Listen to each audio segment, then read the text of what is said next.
Guys, ACL के online platform में आप सभी का स्वागत करता हूं। जैसा कि आप सभी जानते हो, ACL ने ऑनलाइन मटेरियल प्रोवाइड करवाना स्टार्ट कर दिया है। तो आप सभी जल्दी से जल्दी हमारे साथ में जुड़िए और आप जो वीडियो मटेरियल प्रोवाइड करवाया जा रहा है उसका आप लाभ उठा सकते हैं। साथ ही आपके दोस्तों को भी शेयर कीजिए, उनको भी आप ACL के साथ में जोड़े और ताकि उनको ज़्यादा से ज़्यादा फ़ायदा हो सके। और अगर आप किसी विद्यार्थी अभी तक उन्होंने पढ़ाई अपनी स्टार्ट नहीं की है तो आपको पता होना चाहिए सिलेबस काफ़ी लेंथी रहता है और 2-4 महीनों में आप लोग ढंग से नहीं कर पाओगे। इसलिए आपको अभी से अपनी पढ़ाई को कंटिन्यू करनी है और ACL के साथ में जुड़ना है। और ACL के साथ में जिस तरह से आपको गाइडलाइन के अकॉर्डिंग पढ़ाया जाता है उस तरह से आपको फॉलो करना है। और अगर ACL के साथ में जुड़ना चाहते हो या कोई भी जानकारी प्राप्त करना चाहते हो तो डिस्क्रिप्शन के अंदर हमारे गूगल फॉर्म अवेलेबल करवा रखा है। इसके साथ ही हमने जो आपके स्क्रीन पर चल रहे हैं व्हाट्सएप नंबर, उसके साथ में भी उसके द्वारा भी आप हमें इन्फॉर्मेशन पहुंचा सकते हो। और अधिक जानकारी या कोई भी जानकारी पूछना चाहते हो तो वीडियो के अंदर कमेंट भी कर सकते हो। आप लोग कोई भी जानकारी चाहते हो तो आज का जो टॉपिक है वो बेसिक केमिस्ट्री 0 लेवल से स्टार्ट कर रहे हैं। और ये जो केमिस्ट्री का पार्ट है वो सभी विद्यार्थियों को पता होना चाहिए कि केमिस्ट्री की उत्पत्ति कहाँ से हुई है, केमिस्ट्री क्या है, इसके जनक कौन है, पदार्थ क्या होते हैं, बॉन्ड क्या होते हैं, कितने प्रकार के बॉन्ड है। तो सारी बेसिक जानकारी आप लोगों को मैं इसी वीडियो के अंदर बताने जा रहा हूं। आप लोग एंडिंग तक देखिए और पूरी केमिस्ट्री का बेसिक नॉलेज आप लोग एक बार समझ सकते हो।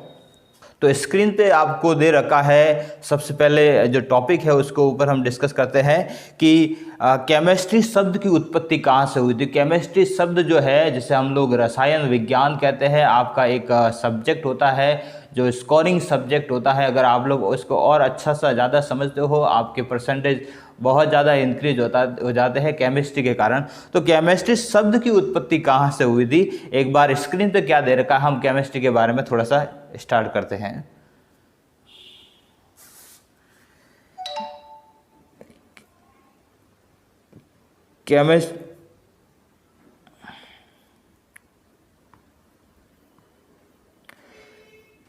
केमिस्ट्री शब्द की उत्पत्ति।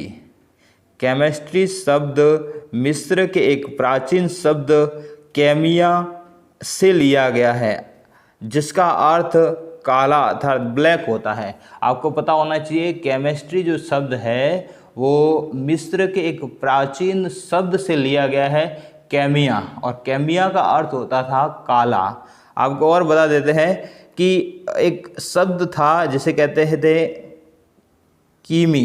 कीमी का मतलब होता था काली मिट्टी और कीमी से बना केमिया। केमिया का क्या मतलब हो गया, काला पदार्थ या काला। और इसी काला से या केमिया से हमारे पास में केमिस्ट्री शब्द का निर्माण हुआ है।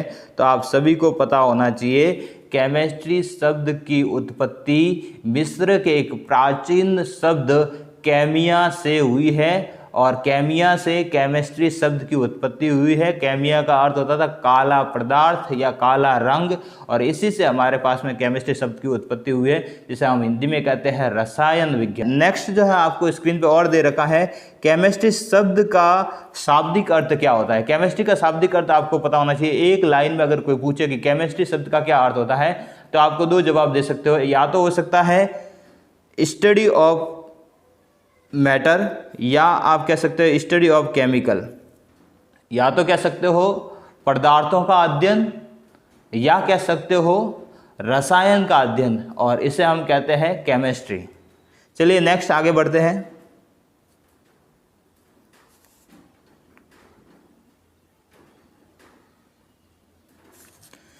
नेक्स्ट दे रखा है आपको केमिस्ट्री की परिभाषा। सभी को पता होना चाहिए केमिस्ट्री की परिभाषा क्या होती है। तो केमिस्ट्री का मतलब होता है आपको कि विज्ञान की वह शाखा जिसके अंदर हम पदार्थ के 4 बातों का अध्ययन करते हैं। कौन कौन सी बातें हैं?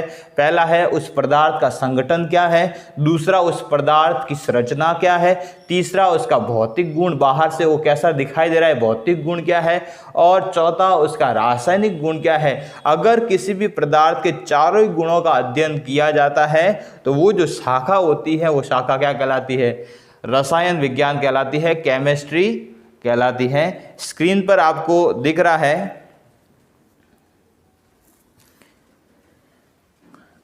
केमिस्ट्री की परिभाषा कि विज्ञान की वह शाखा जिसमें पदार्थ के संगठन, संरचना, भौतिक एवं रासायनिक गुणों का अध्ययन किया जाता है, उसे रसायन विज्ञान केमिस्ट्री कहते हैं। 4 बातों का अध्ययन, पहले कौन सी बात है, पदार्थ के संगठन, दूसरी संरचना, तीसरा भौतिक गुण और चौथा रासायनिक गुण, सभी का अध्ययन करते हैं, वो कहलाती है केमिस्ट्री कहलाती है, रसायन विज्ञान कहलाती है। और रसायन विज्ञान के अंदर हम पदार्थ का अध्ययन करते हैं, स्टडी ऑफ मैटर। तो मैटर को हमें 2 भागों में बांटना है, एक तो होता है हमारा शुद्ध पदार्थ और दूसरा होता है अशुद्ध पदार्थ। अशुद्ध पदार्थ को हम कहते हैं मिश्रण भी कहते हैं। शुद्ध पदार्थ में आपने देखा होगा, पढ़ा होगा, पहला होता है तत्व और दूसरा होता है यौगिक। इसी प्रकार से अशुद्ध पदार्थ जिसे मिश्रण कहते हैं, उसमें भी 2 होते हैं, समांगी मिश्रण और दूसरा होता है विषमांगी मिश्रण।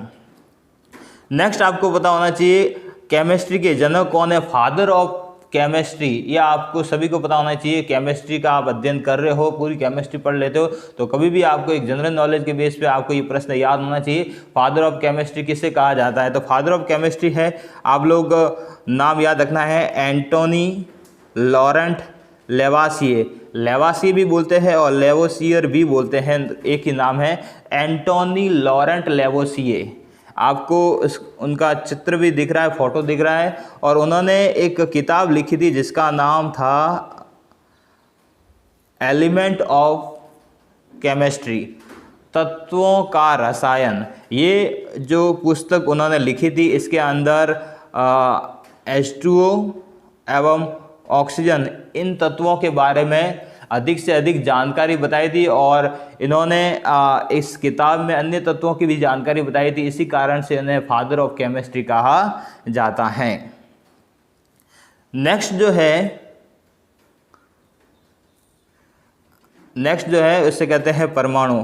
परमाणु आप सभी को पता होना चाहिए, परमाणु क्या होता है, जितने भी जो पदार्थ बने होते हैं, हमें पता है कि स्टडी ऑफ मैटर, इसे हम कहते हैं रसायन, और रसायन विज्ञान के अंदर पदार्थों का अध्ययन किया जाता है। तो पदार्थ किससे बना होता है, जितनी भी जो आपके आसपास में जितने भी पदार्थ जो दिखाई दे रहे हैं, भले वो कुर्सी हो, टेबल हो, पेन हो, जीव हो, पेड़ पौधे हो, जो भी आपके सामने जो द्रव्य, जो मैटर, जो पदार्थ आपको दिखाई दे रहे हैं, वो सारे छोटे छोटे कणों से मिलकर बने हुए। उन छोटे छोटे कणों से, जिन छोटे छोटे कणों से मिलकर बना हुआ होता है, उसे हम परमाणु कहते हैं। और परमाणु पदार्थ की सबसे छोटी इकाई होती है जिसे हम विभक्त नहीं कर सकते, तोड़ नहीं सकते हैं।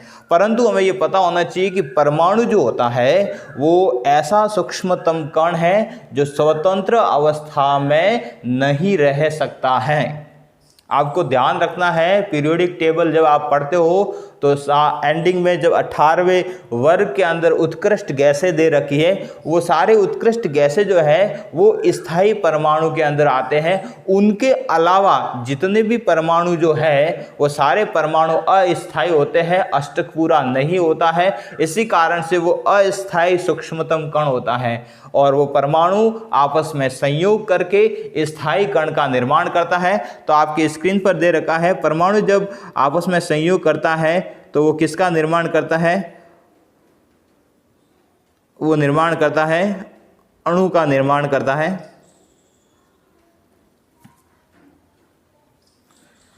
तो परमाणु से अणु बना है, 2 या 2 से अधिक जब परमाणु संयोग करते हैं तो परमाणु संयोग करने के बाद में किसका निर्माण होता है, अणु का निर्माण होता है। तो अणु जो होता है वह सूक्ष्मतम कण है जो स्वतंत्र अवस्था में रह सकता है और परमाणु वह सूक्ष्मतम कण है जो स्वतंत्र अवस्था में नहीं रहता है। इसलिए हमें ये पता होना चाहिए, दोनों आपको छोटी सी परिभाषा है, दोनों की परिभाषाएं आपको याद रखनी है, एटम की और मॉलिक्यूल्स की, दोनों की परिभाषा आपको ध्यान रखना है। लेकिन जब हमें पता है कि जब 2 परमाणु आपस में संयोग करते हैं तो संयोग करने के बाद में अणु का निर्माण करते हैं, वहाँ एक बॉन्ड का फॉर्मेशन होता है। तो आप सभी को पता होना चाहिए, आपको मेनली कौन कौन से बॉन्ड जो होते हैं उनके बारे में जानकारी रखनी है। 3 प्रकार के बॉन्ड जो है वो आपको पता रखना है। पहला बॉन्ड जो होगा उसे कहते हैं आयनिक बंध, दूसरा जो होता है उसे कहते हैं सह संयोजक बंध और तीसरा होता है जिसे कहते हैं उप सह संयोजक बंध। इन तीनों बंधों के बारे में आपको पता होना चाहिए। आगे नेक्स्ट है आपका पहला जो बंध है उसे कहते हैं आयनिक बंध। आयनिक बंध, जिस यौगिकों में आयनिक बंध का निर्माण होता है वो यौगिक क्या कहलाते हैं? आयनिक यौगिक कहलाते हैं। बंध के आधार पर ही उसके यौगिक का नाम होता है। जैसे कि आयनिक बंध है तो आयनिक यौगिक, सहसंयोजक बंध है तो सहसंयोजक यौगिक, और उपसहसंयोजक बंध अगर उपस्थित है तो वो कहलाएगा उपसहसंयोजक यौगिक। आप लोगों ने दो बॉन्ड के बारे में 11th में पढ़ लिया है, आयनिक बंध और सहसंयोजक बंध के बारे में पढ़ लिया है, और उनके यौगिक भी आपने पढ़ लिए हैं। नेक्स्ट जब हम आज एक और बंध है जिसे कहते हैं उपसहसंयोजक बंध, कोऑर्डिनेशन बॉन्ड। ये कोऑर्डिनेशन बॉन्ड जो है वो उपसहसंयोजक यौगिक जो है वो आप लोगों को 12th में पढ़ने को देखने को मिल रहे हैं, और 12th में पूरा एक चैप्टर है 9 चैप्टर जिसके अंदर हम लोगों को उपसहसंयोजक यौगिक और उनके पूरी डिटेल आपको देखने को मिलेगी। तो फिलहाल हम लोग इस वीडियो के अंदर 3 बंधों के बारे में बेसिक, 3 बॉन्ड के बारे में बेसिक जानकारी हम देख रहे हैं। पहला जो आपके स्क्रीन पर दे रखा है, फिलहाल स्क्रीन पे जाते हैं। स्क्रीन पे आपको दे रखा है आयनिक बंध क्या क्या जानकारी रखनी है। तो आयनिक जो बंध है,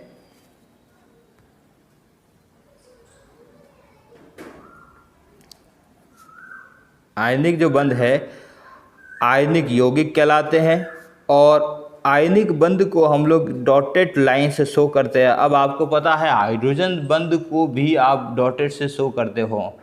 हाइड्रोजन बंध भी डॉटेड से ही शो होता है क्योंकि हाइड्रोजन बॉन्ड भी एक प्रकार का आयनिक बंध होता है, क्योंकि जब हाइड्रोजन बंध का निर्माण होता है तो उन दो परमाणुओं के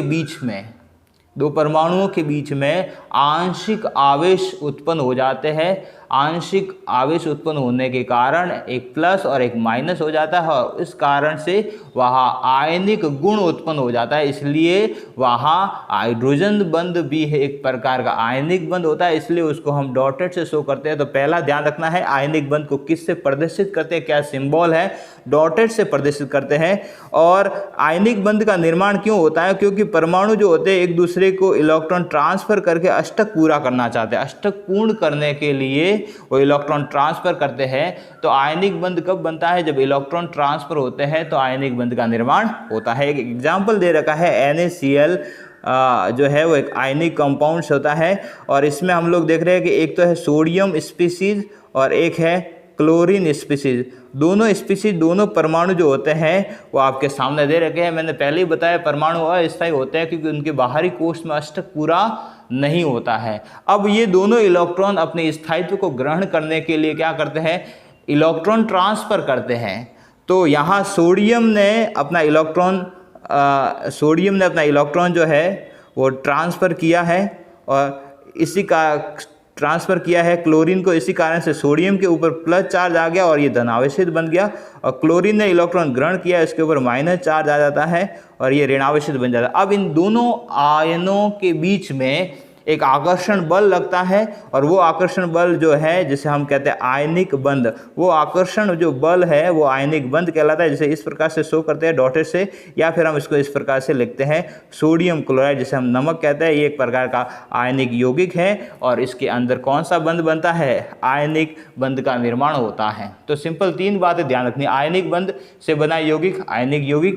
आयनिक बंध कैसे बनता है? इलेक्ट्रॉन का जब ट्रांसफर होता है, इलेक्ट्रॉन स्थानांतरित होता है तो आयनिक बंध का निर्माण होता है। आयनों के मध्य एक लगने वाला आकर्षण बल होता है जिसे हम आयनिक बंध कहते हैं। और यहाँ आपको पता होना चाहिए कि इसे डॉटेड से शो किया जाता है। हाइड्रोजन बंध भी एक आयनिक बंध है, इसलिए उसको डॉटेड से प्रदर्शित किया जाता है। नेक्स्ट आगे बढ़ते हैं। नेक्स्ट है सहसंयोजक बंध। स्क्रीन पे देखते हैं क्या लिखा हुआ है।